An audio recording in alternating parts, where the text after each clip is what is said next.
Long, thick, dense hair is a dream of every woman.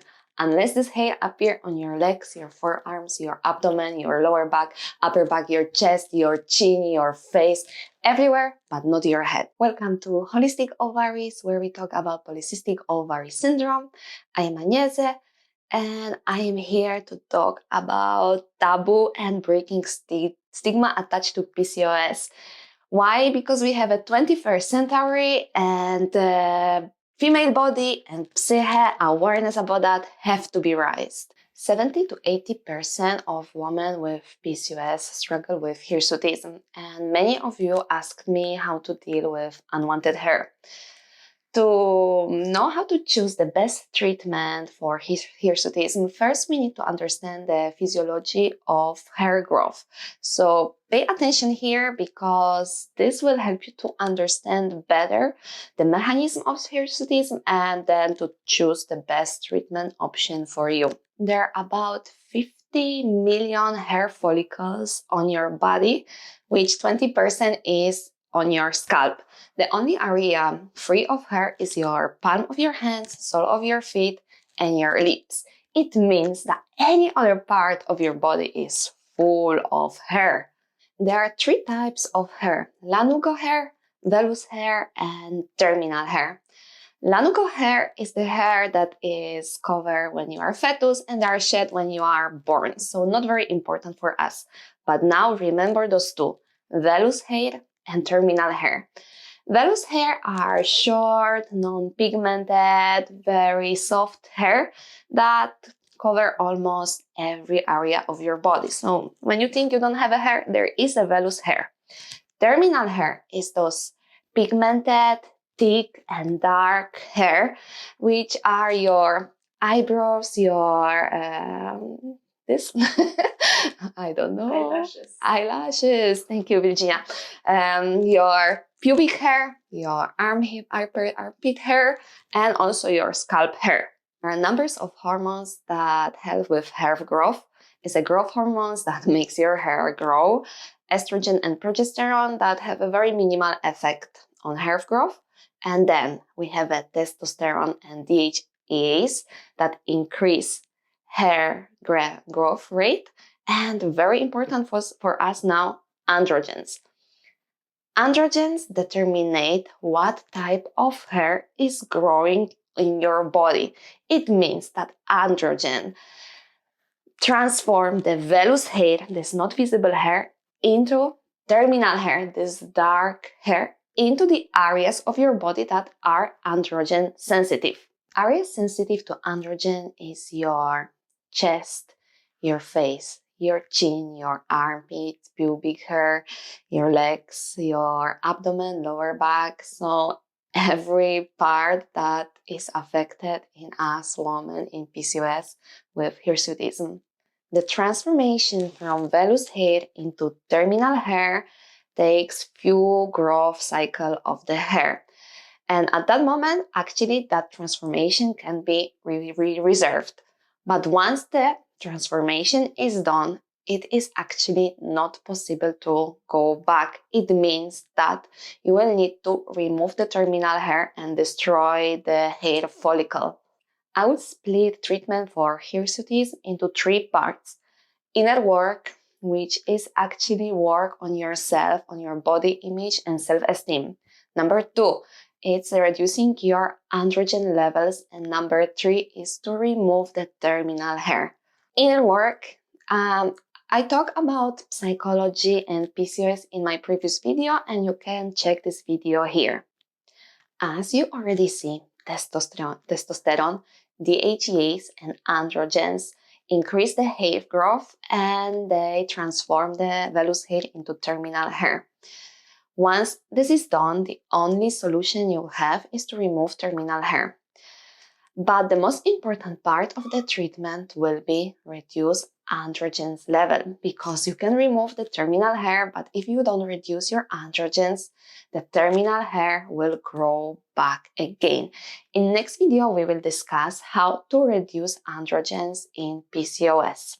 Today, we will talk about the methods to remove terminal hair. Remember though that it's really important to reduce your androgens levels first so the terminal hair don't grow back. Those two treatments have to go hand in hand, reducing androgens and removing terminal hair.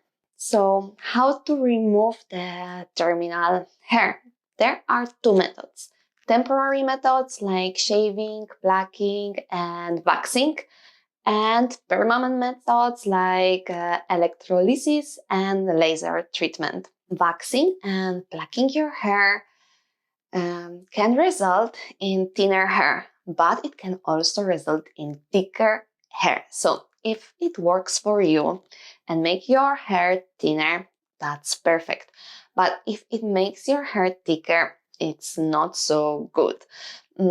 Waxing and plucking also can result in inflammation, with the changes in pigmentation, and scarring your hair follicles. Why this is important? Because once the hair follicle is damaged or scarred, it will become resistant to laser or electrolysis treatment. Shaving. The research says that shaving do not result in thicker hair. I don't know about that. I think till some certain level, it will make your hair thicker. If plucking and waxing works for you, you can stick with it. But if it makes your hair thicker, it will be better to shave for a while and then use laser or electrolysis treatment. Let's move to permanent methods. Laser hair removal. Laser use heat waves, mild radiation on your skin, which remove and destroy hair follicles, but not permanently. Laser quickly target thick and dark hair and remove several hair at the same time. Laser work best for women with light skin color and dark hair because it works better with contrast. 8 to 12 session is needed before to see the result. I would say maybe for women with PCOS and Hirsutism, it might take longer.